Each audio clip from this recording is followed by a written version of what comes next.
Okay, welcome guys. Today I'm showing you probably the most reliable way to make ISK with Abyssal PVE.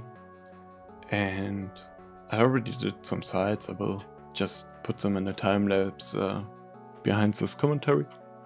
But yeah, I just want to explain the Cerb I'm using and why it's so good in terms of ISK. And yeah, to begin with, we're flying chaotic darks, so T5 dark sides, and in T5 darks we have a turret fall off penalty and a speed bonus. The speed bonus is the reason why we use double webs, and the turret penalty, turret fall off penalty, means the reds are not hitting us that bad, as they have to get closer, and because of the speed they're slingshotting themselves out of turret range. It's a nice combination when you fly missile ships, and highly recommendable.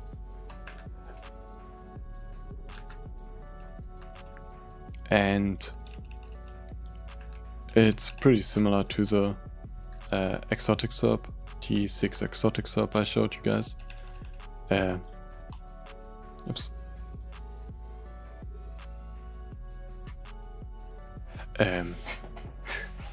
Just stumbling here a bit with caches, but yeah, we using the Cerb here. It's 600 million fitting, 700 million fitting, sorry, doing 900 DPS nearly. It's ridiculous if you think about it. It's probably one of the highest damage cruisers you can get in Abyssal running, if we don't count the icky with the spooling time, because you will never reach the full spool. And yeah, why is it so good? In terms of ISK making, you run these sites in average around 15 minutes, which means you can run up to 4 sites per hour, and I already run 3. And I have 10 minutes left on my crash, so you see how good it goes. And it's super safe. We have 800 million investment. I'm using just basic application and damage implants, the same hardwirings we used on the T6 Cerb. And don't worry, these are not Abyssal running Cerbs, these are PvP Cerbs. And yeah, it's super easy to fly these sites. You have to know the waves, that's the most difficult part. But when you're getting used to the waves, you just pray in AFK, go through them. It's super easy. I recommend putting on a YouTube video on the second screen or whatever. It's calm, it's relaxing, it's easy ISK. You make around 300 to 400 million per hour, really depending on your loot luck. And yeah, I run 80 sites since the last Cerb died, and now I can't complain.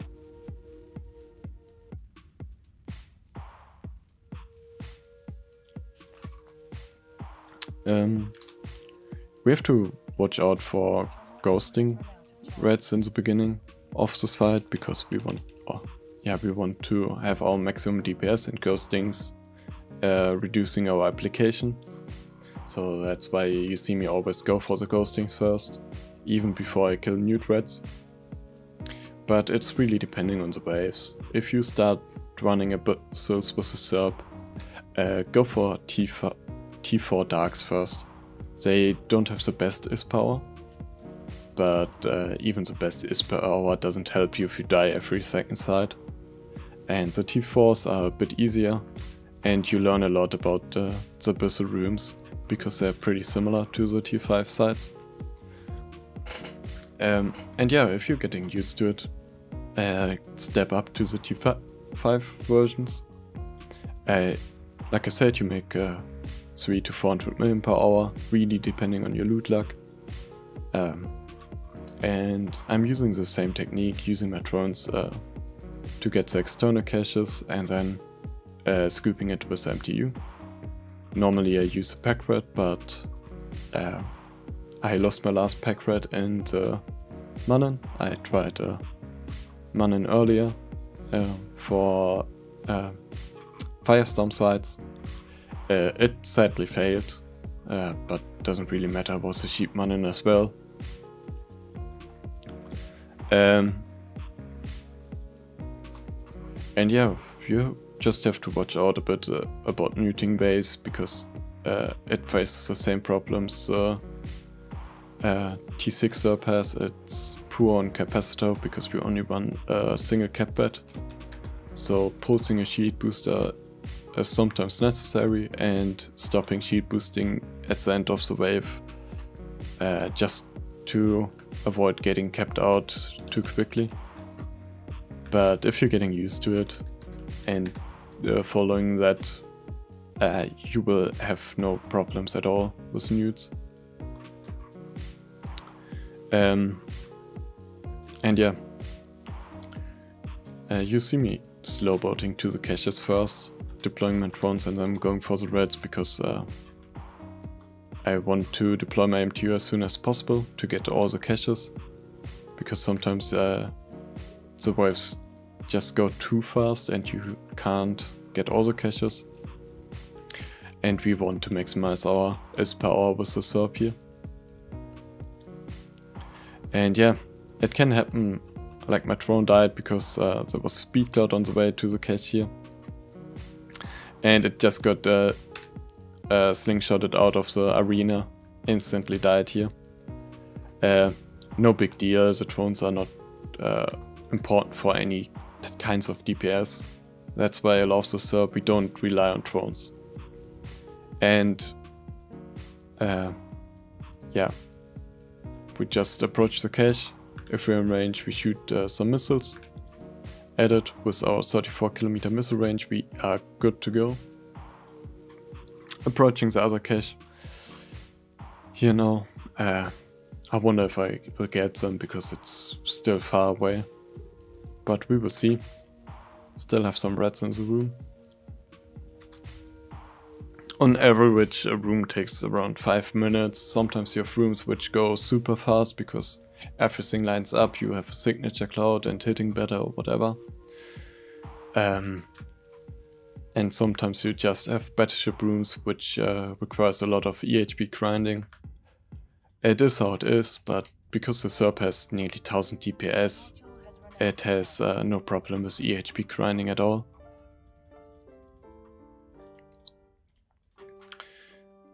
And yeah, this wave is already over. Last starving is dying, so now we're on the safe side. I'm approaching my MTU to scoop it in a second. My drone's doing the rest of the work. Sometimes I'm heating my webs till the red is in, till the enemies in range. But because we're storing our loot anyways after every side, we can just quickly repair. Of course, it would be better to repair on a citadel instead of a station, but sometimes you don't have a citadel in system, and I don't want to deploy my citadel, or deploy my own citadel. Yeah, the last cache is getting pulled. I'm not going for the bioadaptive yet. I can just kill it on the way to the gate. And we are 11 minutes into the site. This room is nearly cleared as well, as you can see. So we are way good on time.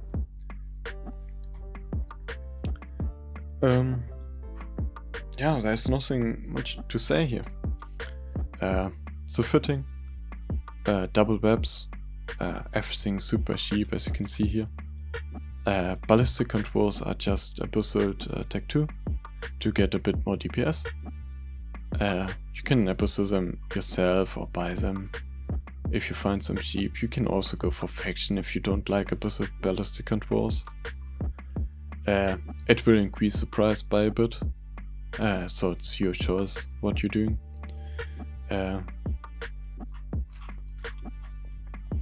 As an improvement, since it's such a safe thing to fly, you can think about investing into crystals or hydras as an implant pod. Especially hydras will probably increase the performance, but I don't like to do it because sometimes you have the situations where you DC or something similar, and losing a 4 billion pot is not worth for me, especially with the fact that we're running 800 million Cerb. The other option would be to go for an Abyssal web and trying to get more range out of it. And the speed is probably also, speed reduction is also a big factor. And if you have like a maxed out Abyssal web, you can probably change the second web to an invu to play safer, or something like a ballistic control, missile guidance computer.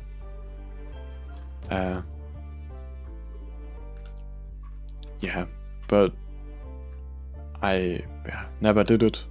I don't invest into it because it's so reliable as a basic fitting and so cheap. I don't want to bother if I die to get all the abyssals back.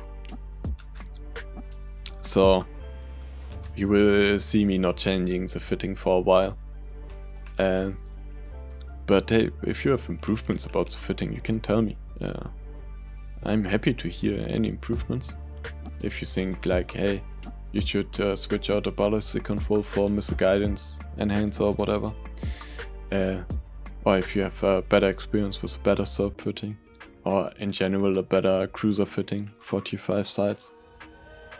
I have to say I don't enjoy T6 sides, and I updated my video description. I don't recommend the T6 Cerb I showed you guys. Because I died or not. I died to normally a simple room in T5 sides, but because it's T6 and you have overall more reds spawning, I died to it, and losing 2 billion there was hard, or was a hard hit money wise, because I only flew 5 sides. Yeah, 5 sides before, and I didn't make the money back. It was not better than T5 running at this point. Oh, the cache was empty.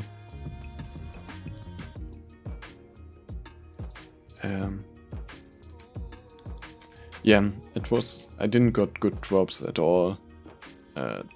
Didn't like that. It was way more micromanagement and way more stressy. And that's why I decided not to go for it. Or not continue working on the fitting, let's say it how it is. And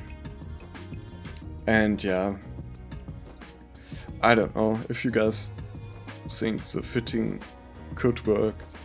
Try it out yourself, maybe improve it. But the T6 Cerb was just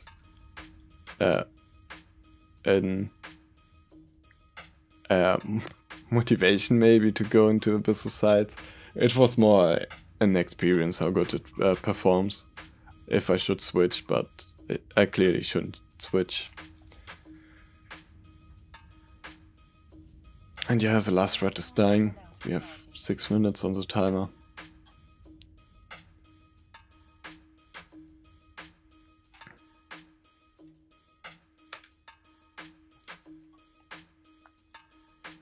And we did... Oops. Here we go. We did 60 million in the side. It was not a great side, but we got our filament back. That's a big upside. And yeah, I'm docking up, repairing, and I stopped running Abysses for today at least. I don't have any more filaments, only one. Which just dropped, so I have to buy some more. So I hope you enjoyed the video.